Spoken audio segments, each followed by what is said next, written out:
ഇന്ത്യയുടെ digital growth ലോകമൊട്ടുക്കും ശ്രദ്ധാപൂർവ്വം വീക്ഷിച്ചുകൊണ്ടിരിക്കുന്ന ഒന്നാണ്. പക്ഷേ ഇതിൻ്റെ പുറകിൽ വളരെ ഡിസാസ്ട്രസ് ആയിട്ടുള്ള സംഭവം നടക്കുന്നുണ്ട്. അത് വേസ്റ്റ് എന്നുള്ളതാണ്. 2017-18 വർഷങ്ങളിൽ ഇന്ത്യയിൽ ഉൽപ്പാദിപ്പിക്കപ്പെട്ട വേസ്റ്റിൻ്റെ കണക്ക് ഏകദേശം 7 ലക്ഷം മെട്രിക് ടൺ ഓഫ് വേസ്റ്റ് ആയിരുന്നു. പക്ഷേ ഏകദേശം ഒരു 5 വർഷത്തിന് ശേഷം 2023-24 ഇയറിൽ ഇത് 18 ലാക്സ് മെട്രിക് ടൺസ് ഓഫ് വേസ്റ്റായി മാറുന്നുണ്ട്. ഏകദേശം ഓരോ വർഷവും 1.7 ലാക്സ് മെട്രിക് ടൺസിൻ്റെ ഒരു റൈസിംഗ് ആണ് ഈ വേസ്റ്റ് ജനറേഷൻ നമുക്ക് കാണാൻ സാധിക്കുന്നത്. ഇങ്ങനെയൊക്കെ പറയുമ്പോഴും ഇന്ത്യയിലെ വേസ്റ്റുകൾ എങ്ങോട്ടാണിത് സഞ്ചരിക്കുന്നത്, എവിടത്തേക്കാണ് പോകുന്നത് നോക്കാം. 90% വരുന്ന ഇന്ത്യയുടെ വേസ്റ്റുകളും എത്തിച്ചേരുന്നത് അൺഓർഗനൈസ്ഡ് ആയിട്ടുള്ള സെക്ടറുകളിലേക്കാണ്. അൺഓർഗനൈസ്ഡ് സെക്ടർ എന്ന് പറയുമ്പോൾ ഡൽഹിയിലൊക്കെയും സീലാപൂർ പോലെയുള്ള ചേരി പ്രദേശങ്ങളിലേക്കാണ് ഈ പറയുന്ന വേസ്റ്റുകൾ അധികവും ചെന്നെത്തുന്നത്. ഇംപ്രോപ്പറായ രീതിയിലുള്ള വേസ്റ്റുകളുടെ ഈ രീതിയിലുള്ള സംസ്കാരം വലിയ രീതിയിലുള്ള പൊല്യൂഷന് കാരണമാക്കുന്നുണ്ട്. സോയിൽ പൊല്യൂഷൻ ആകുന്നുണ്ട്, വാട്ടർ പൊല്യൂഷൻ ആകുന്നുണ്ട്. അങ്ങനെയൊക്കെ വലിയ രോഗങ്ങൾക്ക് ഇത് കാരണമായി തീരുന്നുണ്ട്. എന്താണ് പ്രധാന കാരണമെന്ന് വെച്ചാൽ പ്രത്യേകമായി വേസ്റ്റിൽ അടങ്ങിയിട്ടുള്ള ഹെവി മെറ്റലുകളാണ്. കാഡ്മിയം, ലെഡ്, മെർക്കുറി പോലെയുള്ള ഹെവി മെറ്റലുകളാണ് ഇത്തരത്തിൽ വലിയ പ്രശ്നങ്ങൾക്ക് കാരണമാകുന്നത്. ഇന്ത്യയുടെ ഇത്തരത്തിലുള്ള നമ്മൾ നേരത്തെ പറഞ്ഞതുപോലെ തന്നെ വലിയ രീതിയിലുള്ള വേസ്റ്റിൻ്റെ ഓരോ വർഷവുമുള്ള വർധനവ് കാരണം ഇന്ന് വേസ്റ്റ് ജനറേഷനിൽ ഇന്ത്യ ലോകത്ത് 3-ാം സ്ഥാനത്താണ്. മറ്റൊരു പ്രശ്നം കൂടി, ഈ രോഗങ്ങൾക്കൊക്കെയും പുറമെ വേസ്റ്റിൻ്റെ ഇംപ്രോപ്പറായിട്ടുള്ള മാനേജ്മെൻറ്റ് ഉണ്ടാകുന്ന പ്രശ്നം എന്ന് വെച്ചാൽ ഓരോ വർഷവും 80,000 ക്രോഴ്സിൻ്റെ വാല്യൂ ഉള്ള മെറ്റൽ ഐറ്റംസുകളാണ് നമുക്ക് ഇത്തരത്തിലുള്ള ഇംപ്രോപ്പറായിട്ടുള്ള വഴികളിലൂടെ നമുക്ക് നഷ്ടമാകുന്നത്. മറ്റൊന്ന് 1.6 ലാക്സ് ക്രോഴ്സിൻ്റെ ടാക്സ് മണി കൂടി ഈ രീതിയിലുള്ള കൈമാറ്റങ്ങളിലൂടെ നഷ്ടപ്പെടുന്നുണ്ട് ഗവൺമെൻറ്റിന്. സോ നമുക്കൊരു പ്രോപ്പറായ രീതിയിലുള്ള വേസ്റ്റ് മാനേജ്മെൻറ്റ് അത്യാവശ്യമാണ്. അതിന് പ്രൊഫഷണൽ മാനറിൽ വർക്ക് ചെയ്യുന്ന, ഓർഗനൈസ്ഡായി വർക്ക് ചെയ്യുന്ന വലിയ കമ്പനികൾ, സംരംഭങ്ങൾ, സ്റ്റാർട്ടപ്പുകൾ ഒക്കെ നമുക്ക് ആവശ്യമുണ്ട്. എങ്കിൽ മാത്രമാണ് നിലവിലുള്ള വേസ്റ്റ് മാർക്കറ്റിൻ്റെ ഒരു 60% എങ്കിലും പ്രൊഫഷണൽ ആസ്പെക്റ്റിൽ ഹാൻഡിൽ ചെയ്യാൻ കഴിയുള്ളൂ.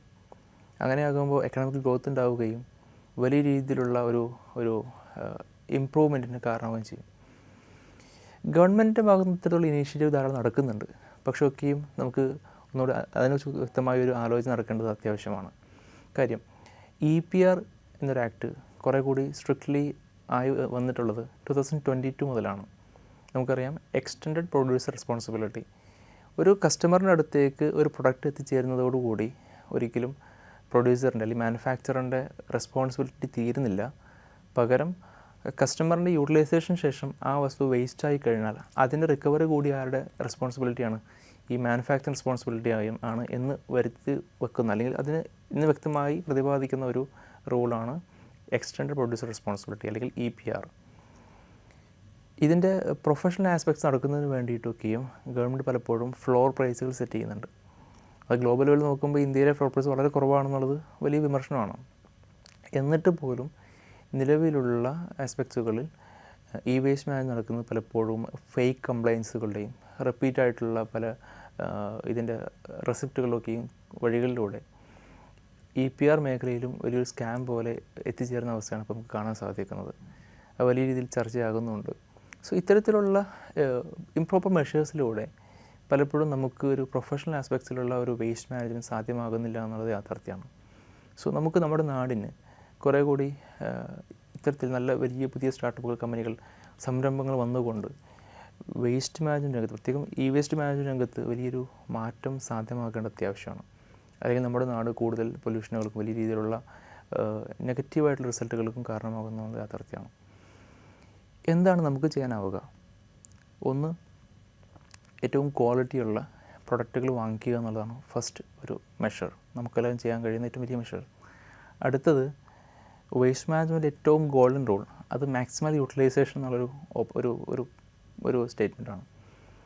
ഏതൊരു വസ്തുവും അതിന് പരമാവധി ഏറ്റവും പ്രൊഫഷണലായി യൂട്ടിലൈസ് ചെയ്യുക. അടുത്തത്, നമുക്കൊരു വസ്തു അപ്ഗ്രേഡ് ചെയ്യാൻ താല്പര്യമുണ്ടെങ്കിൽ ഇതേ വസ്തു യൂസ് ചെയ്യാൻ ആഗ്രഹിക്കുന്ന അല്ലെങ്കിൽ അതിൻ്റെ ആവശ്യക്കാരനായ ഒരാളിലേക്ക് എന്ത് ചെയ്യുക, ഏറ്റവും കൃത്യമായി ഹാൻഡ് ഓവർ ചെയ്യുക എന്നുള്ളതാവും. അത് വേണമെങ്കിൽ വിൽക്കലാവാം, കൊടുക്കലാവാം, എന്തോ ആവാം. മറ്റൊന്ന്, ഈ പ്രൊഡക്റ്റ് എന്തെങ്കിലും രീതിയിലുള്ള കംപ്ലൈൻ്റ് ആയിട്ടുണ്ടെങ്കിൽ നമുക്കതിന് റിഫർബിഷ് ചെയ്യാം, അല്ലെങ്കിൽ അതിനെ ഒരു റിപ്പയർ ചെയ്യാം. അപ്പോൾ ഈ മോഡൽ നമുക്ക് വീണ്ടും അതിനൊരു യൂട്ടിലൈസേഷൻ, ഒരു ലെങ്ത് കൊടുക്കുകയാണെങ്കിൽ അതും വലിയ രീതിയിൽ എന്ത് ചെയ്യും, ഇതിൻ്റെ വേസ്റ്റേജിനെ കുറക്കാൻ സാധിക്കും. മറ്റൊന്ന്, ഇനി കംപ്ലൈൻ്റായി നമുക്ക് യൂസ് ചെയ്യാൻ കഴിയുന്നില്ലെങ്കിൽ പ്രൊഫഷണലായി യൂസ് ചെയ്യുന്ന അല്ലെങ്കിൽ ഹാൻഡിൽ ചെയ്യുന്ന അത്തരത്തിലുള്ള സ്റ്റാർട്ടപ്പുകൾക്കോ അല്ലെങ്കിൽ സംരംഭങ്ങൾക്കോ നമുക്ക് ഹാൻഡ് ഓവർ ചെയ്യാം. മറ്റൊന്ന്, ഗവൺമെൻറ് ഇനിഷ്യേറ്റീവുകൾ, ധാരാളം വേസ്റ്റ് കളക്ഷൻ ഡ്രൈവുകൾ അല്ലെങ്കിൽ അത്തരത്തിലുള്ള കളക്ഷൻ സെൻറ്റേഴ്സൊക്കെ ഗവൺമെൻറ് പുതിയ ഇനിഷ്യേറ്റീവ് വരുന്നുണ്ട്.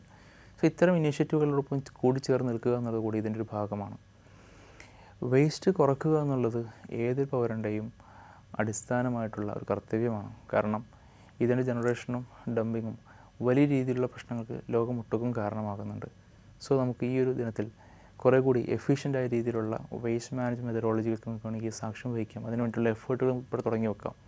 ഗവൺമെൻറ്റിൻ്റെ ഭാഗത്തു നിന്ന് വലിയ രീതിയിലുള്ള എഫേർട്ടുകളും ഇനീഷ്യേറ്റീവുകളും ഈ ഫീൽഡ് വരേണ്ടത് വളരെ അത്യാവശ്യമാണ്. അതിനോടൊപ്പം ചേർന്ന് നിൽക്കേണ്ടതും നമ്മുടെയൊക്കെയും ബാധ്യത കൂടിയാണ്.